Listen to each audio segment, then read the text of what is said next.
Aujourd'hui, je vais te parler de mon discours en développement personnel.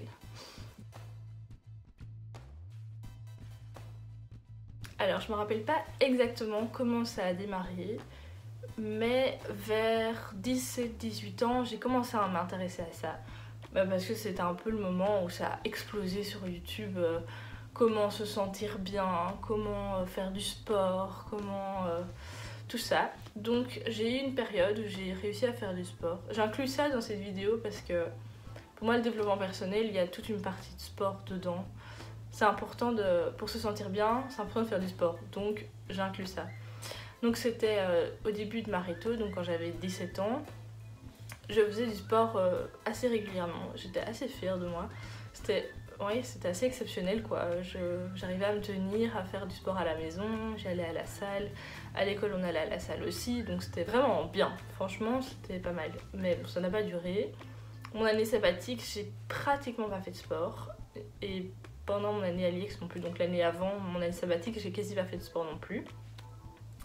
Mais j'ai découvert vraiment ce qu'était le développement personnel grâce aux vidéos d'Emilio Abril sûrement. À l'époque il faisait un contenu sur l'alimentation.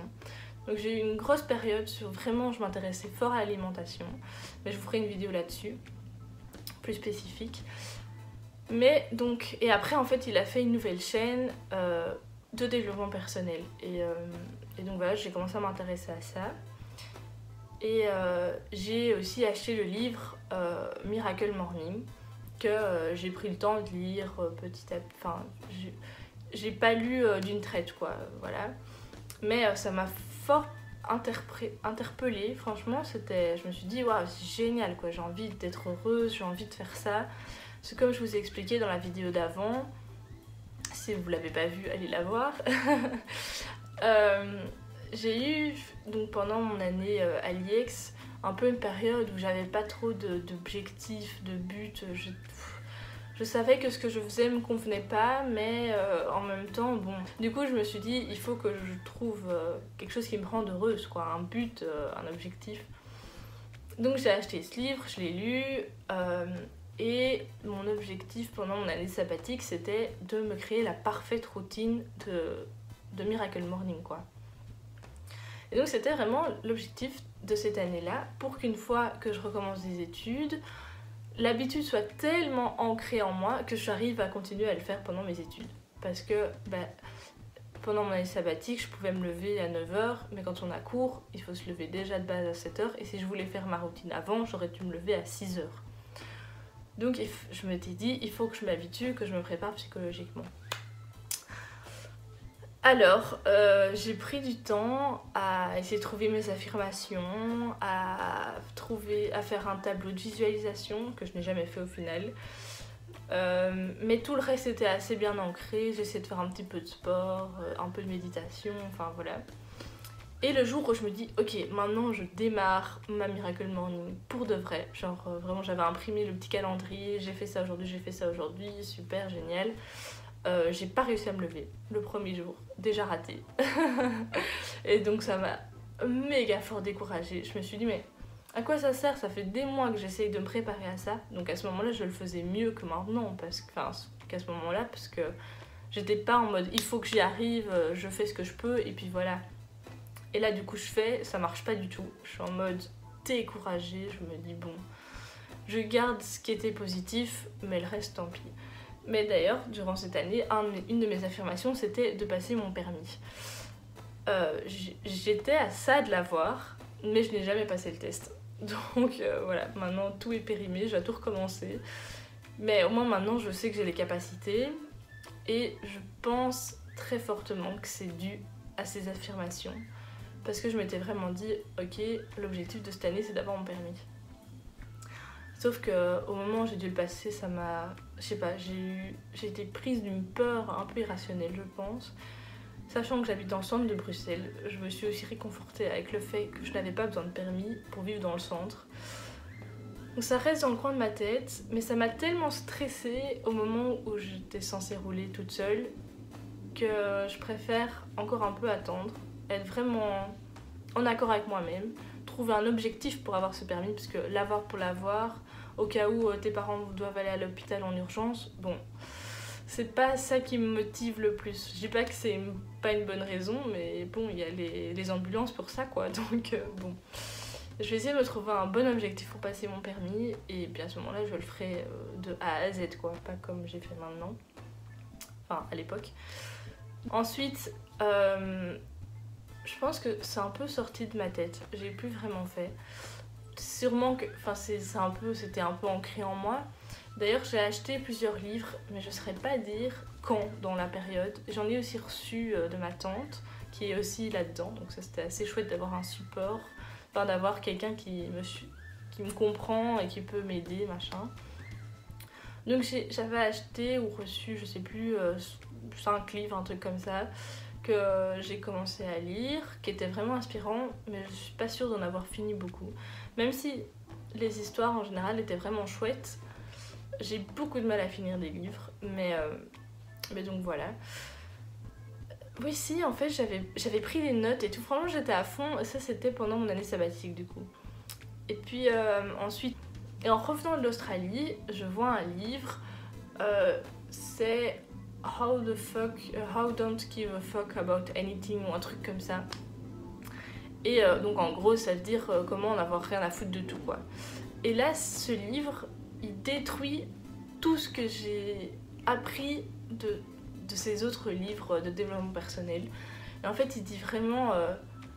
dans un livre de développement personnel, le but c'est que tu te sentes mieux.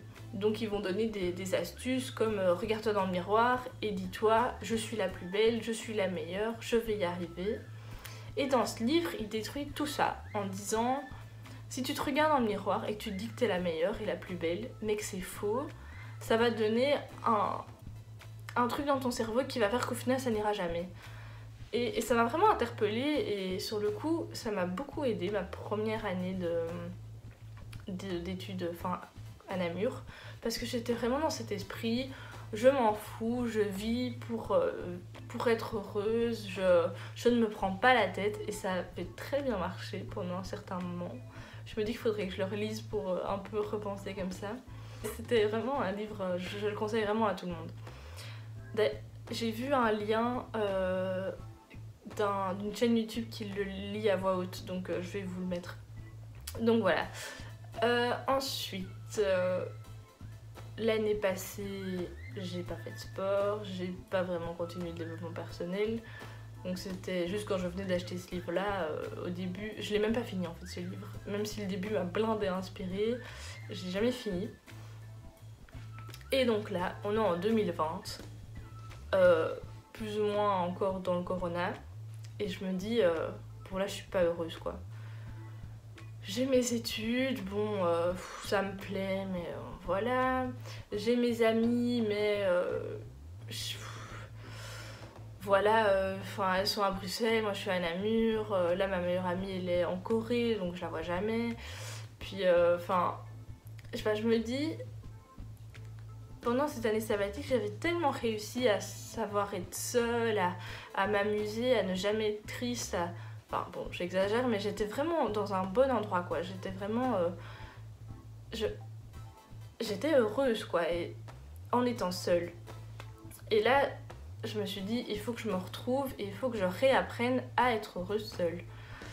Et donc je me suis dit, quoi de mieux que le développement personnel. Donc je vais voir la chaîne d'Emilio en me demandant s'il a continué à faire des vidéos. Et là je vois qu'il a fait plein de vidéos. Donc j'en regarde quelques-unes sur le minimalisme, sur comment être plus charismatique, enfin plein de choses comme ça. Donc je commence à regarder. Je vois qu'il propose des formations gratuites. Donc je les ai faites la semaine passée, quoi. Et c'est super inspirant. C'est pour ça que j'ai lancé ma chaîne YouTube. Parce que c'est vraiment genre, sors de ta zone de confort. C'est ce que j'ai fait, c'est ce que je suis en train de faire. Et donc voilà, quoi, ça m'a trop motivée. Et là, je pense que l'étape qui reste à faire, c'est que j'achète des livres, que je continue à m'informer, que je relise peut-être les livres que j'ai déjà, parce qu'en soi, j'en ai pas mal. Et j'en ai lu, je pense, 4 sur les 10. Donc voilà, je vais faire ça. Et...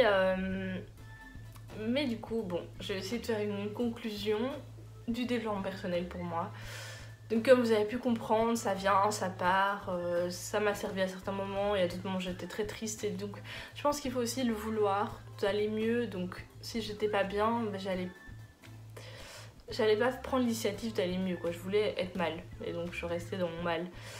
Et puis donc là cette année j'ai voulu reprendre. Là je me dis pendant les vacances, c'est parfait parce qu'il y a toujours cette période après les examens où t'as 2 mois de vacances et t'as plus d'objectifs. Parce que là, mon objectif c'est de réussir mon année, donc je bosse, voilà, je fais ça.